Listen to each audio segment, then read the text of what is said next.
안녕하세요. 2023년 4월 27일 태국 뉴스입니다. 태국 정부는 6월부터 외국인 관광객에게 관광세를 징수하기로 결정했지만 부과 방식에 대한 결론이 나지 않았다면서 9월까지 연기한다고 발표했습니다.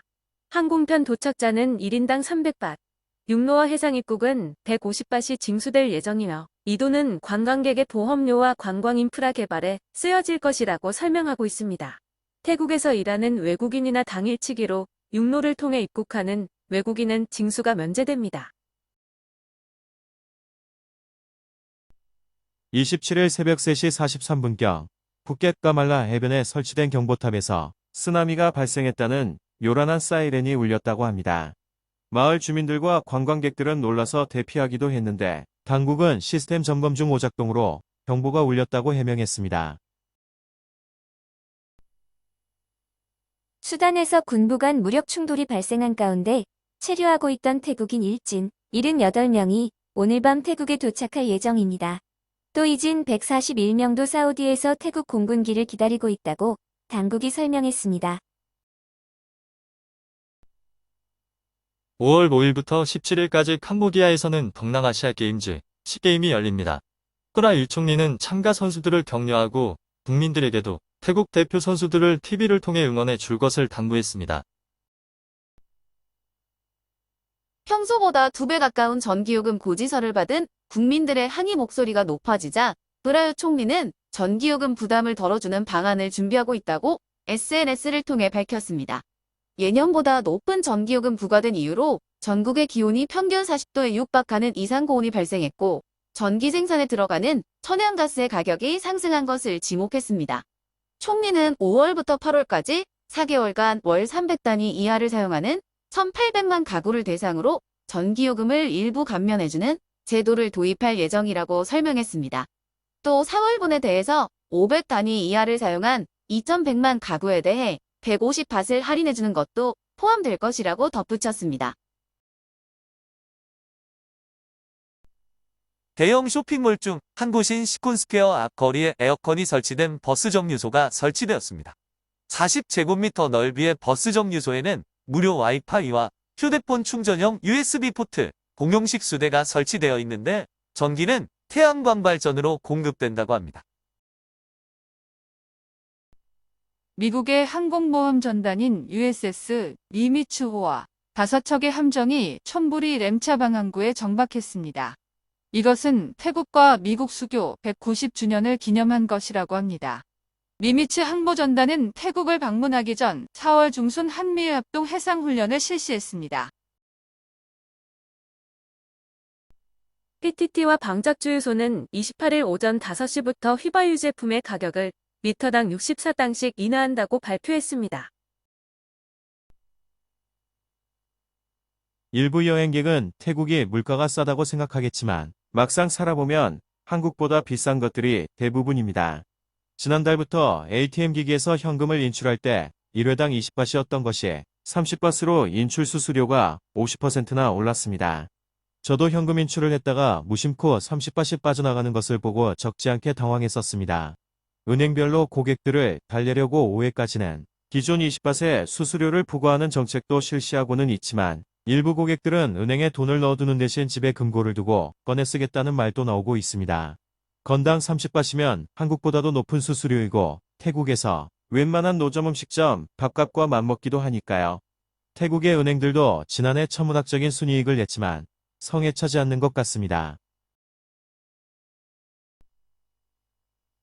수도권과 지방전력청이 전기요금을 인상하고 40도의 폭염이 계속되자 전기요금 폭탄을 맞은 기업과 국민들의 불만이 높아지고 있습니다. 지난해 수도권 전력청의 매출액은 7,948억 9,400만 바, 순이익은 453억 8,700만 바이었고 지방전력청의 매출은 5,932억 1,747만 바, 순이익은 124억 6,595만 바이었습니다. 600억 밭에 육박하는 순이익이 남으면서도 전기요금을 인상한 걸 보면 공공기관이라기보다는 일본의 민간 전력회사처럼 운영한다는 느낌이 들기도 합니다. 범죄수사국은 라차부리 지방의 경찰 간부의 전 아내인 여성을 살인 혐의로 체포하고 소지하고 있던 청산가리를 증거물로 압수했습니다. 현재까지 2년간 여성의 친인척과 지인 등이 잇따라 의문사했는데 부검에서 청산가리 성분이 검출되었다고 합니다. 대부분 여성과 식사를 하던 중 급사했는데 소지하고 있던 현금과 귀중품도 사라졌다는 것입니다. 경찰은 여성이 살해한 사람이 12명에 달할 수도 있다고 밝혔습니다. 푸켓에 위치한 대형 쇼핑몰 주차장에서 27일 오전 러시아인이 추락사는 사건이 발생했습니다. 숨진 이는 32세 러시아 남성으로 경찰은 극단적 선택을 한 것으로 보고 조사를 벌이고 있습니다. 관광경찰은 돈무안 공항에서 외국인 여행객의 가방을 훔친 혐의로 53세 태국인 여성을 체포했습니다. 여성은 지난 9일 공항에서 10만 바트이 들어있던 중국인 여행객의 가방을 훔친 혐의를 받고 있습니다. 지난 2020년 1월 롯부리 지방의 쇼핑센터에 총기를 가지고 들어가 2세 남아를 포함해 3명을 살해하고 66만 바 상당의 금제품을 강탈한 사건이 있었습니다.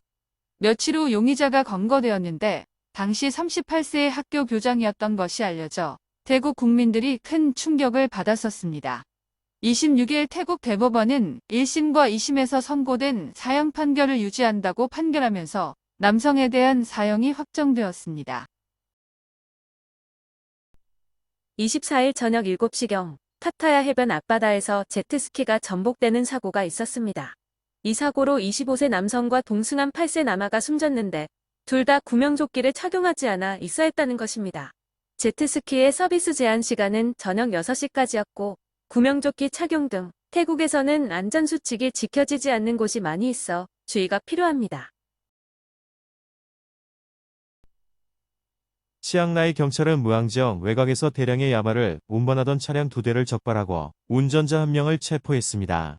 차량 안에서는 야바 60만 정이 발견되어 압수했는데 경찰은 달아난 운전자 1명을 추적하고 있습니다.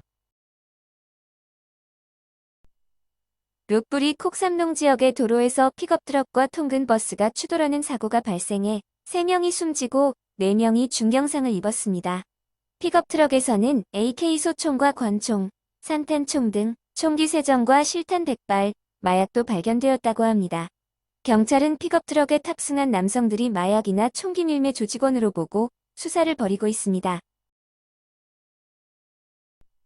26일 저녁 7시경 빠툼타니 람누카 지역의 쇼핑몰에서 살인사건이 발생했다는 신고를 받고 경찰과 구조대가 출동했습니다. 현장에는 28세 남성이 흉기에 여러 군데 찔린 상태로 쓰러져 있었으며 피해자의 지인은 모르는 남성과 눈이 마주치자 말다툼이 벌어졌다고 말했습니다. 경찰은 범행 후 달아난 용의자를 추적하고 있습니다. 파타야시 외곽에는 15년째 완공되지 않은 경기장이 방치되고 있습니다. 현재까지 5억 3,600만 바트의 예산이 투입되었지만 공사 중 거대한 암석이 발견되어 공사가 중단되었고 업체가 공사를 포기했다고 합니다. 방콕 수완 나품공항 인근의 낑케오 도로가 폭 3m 정도 함몰되는 일이 있었습니다. 이로 인해 일대가 심각한 교통체증이 발생하고 있으며 당국은 운전자들에게 다른 도로로 우회해 줄 것을 당부했습니다. 범죄수사국은 방콕과 수도권의 창고들을 압수수색하고 인증받지 않은 불량 플라스틱 용기 50만 바 상당을 압수했습니다. 치앙라이 관광경찰은 지역 내 불법 가이드와 무허가 여행사에 대한 단속을 실시하고 있습니다. 현재까지 단속에서 무허가업소 등 10곳을 적발해 기소했다고 경찰은 설명했습니다. 램차방 항구에는 4,500톤이라는 엄청난 양의 불법 수입 돼지고기가 당국에 압수되었는데 양도업자들은 이것을 폐기해야 한다고 주장하고 있습니다. 업자들은 지금도 돼지고기 가격이 하락한 상태로 이 돼지고기가 시중에 유통된다면 양도업자들은 원가 이하로 돼지를 내다 팔아야 한다고 하소연했습니다.